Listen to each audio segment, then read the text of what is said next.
don't have those figures, but as I say, we will watch what happens very carefully indeed. Let's move on to some more domestic politics, shall we?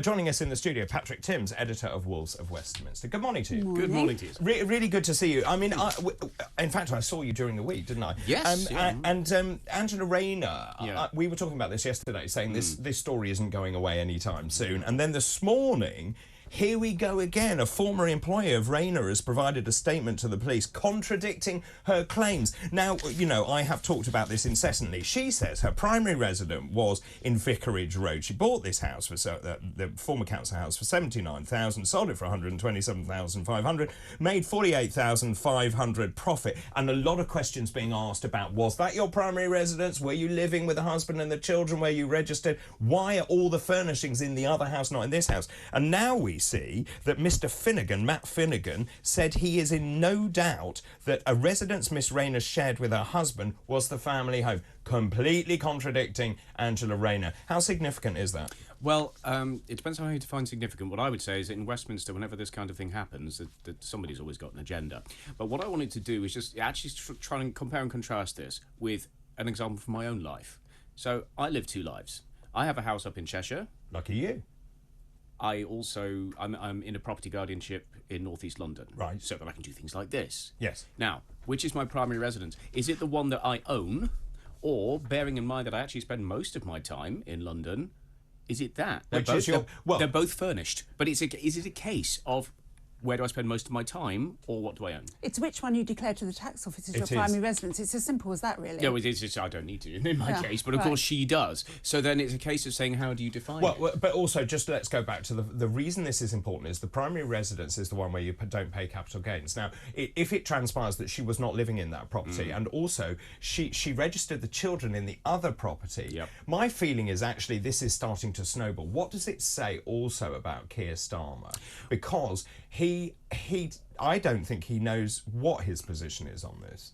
Well, that's not a new one, is it? But look, I think the way the story was reported, in some outlets was that is Rayner an asset or a liability? Now, I think this is a bit of either-or thinking here, and if we can think about this in politics, I mean, who else can we think of who has been both an asset and a liability in that order?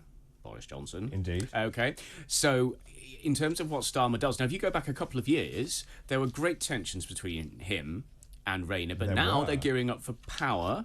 So it depends whether what they're going to actually do is prioritise unity and staying together rather than having a spat over this right now. So there's a really interesting article saying that actually Angela Rayner, the reason that in some ways that people liked her, because she makes no secret of the fact that she likes going out on the razzle, she stays up all night. She's not like a normal politician.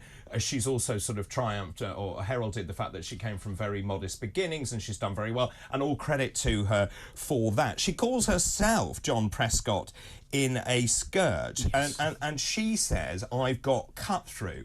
I think there is a lot of merit in that, actually. I think she does have cut through. Well, yes, she does. And as I began by saying, I think, it looks like somebody's out to get her. It also may be the case... the Conservatives are. Well, her former aide, I mean. I see. You see, it can be internal as well. But, she's got everything to lose here. But there was another interesting story I read. There was, a bit of punditry anyway. Somebody was saying, well, actually, if you investigate this properly, it could take a couple of years before it comes through, by which time they could well be in power anyway. So what you then have is this hanging over her head for quite some time. But is it really going to damage her? Probably not. Probably not. Well, when this happened let's think about Beergate, for Starmer, and he came out just like she's done and said, I'll resign if I'm full. To be fair, Rayner was part of Beergate She was. too. Yes, true. But my point is that, just like with that, she's come out and said, I'll resign if I'm found to do anything wrong. Now, with Beergate, Starmer came out and said the same thing, but they'd taken 3 independent pieces of legal advice that said they were probably going to be in the clear, so maybe she thinks she is as well. I have no doubt that she's taken legal advice. I also wonder if there's another angle to this. And is Angela Rayner the remnant of the far-left Labour Party that Keir has had to try and keep together to keep momentum and people that are still in the wings on side? So getting rid of her could rid him completely of that, or it could stir them up. I think it will stir them up, and that is the story we're seeing this morning about what happens. If Rayner is removed, what happens next? So I can give you a bit of intel on that.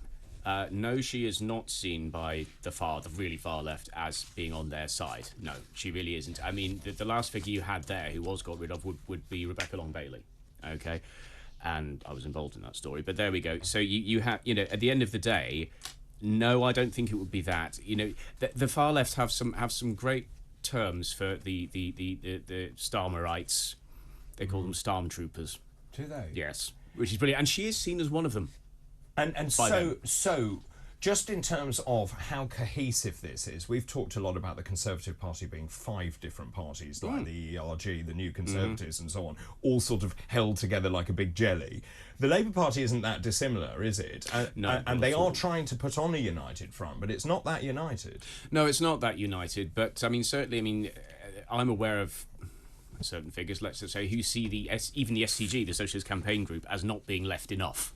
Okay, so yes, there are just as many factions on the left. What you also have is a lot of people who've been kicked out of the Labour Party because Starmer hasn't followed the Kinnock containment strategy, where he just got rid of some of them but kept the rest of them in their subs, and then they could go and put their silly policies on the floor of conference and then get soundly defeated. But what he's done is kicked out now over 90,000 people who are now wishing to work with the don't pay people. That's another 250,000. You could end up with a left-wing vote split at the election, because they're now trying to form a new party, which will counter the right-wing split between the Tories and Reform, They potentially. might not have much time. No. Well, it might not have much time. So just on that, Rishi Sunak is hoping for a stroke of luck. Things seem to be turning, i.e. inflation coming down. For example, he's really hoping that will happen. Also, the Safety of Rwanda bill, of course, that returns this week. Yes. We think that will go through maybe Wednesday, Thursday of this week. He's desperate for some really good news. But actually, what I think is fascinating about this, we'll talk about this in a minute, about the ECHR. What do you make of the fact that he seems to be changing his tack about the ECHR, this new ruling about the fact you have a right to family life and the fact the government should protect you from climate change? Well, I would say that it looks to me as though he's realising that his former position is not working and it's not going to work, and that without doing something about the ECHR, the policies he wants to get through are not going to work either. And I think this is a realisation that probably had been coming for some time. But then when the increased pressure comes back, he's probably also looked at the sheer extent of the amendments and the pressure from the Lords and thought, oh, God, And if he did say, right, we're leaving the ECHR, would that change the Conservatives' fortunes?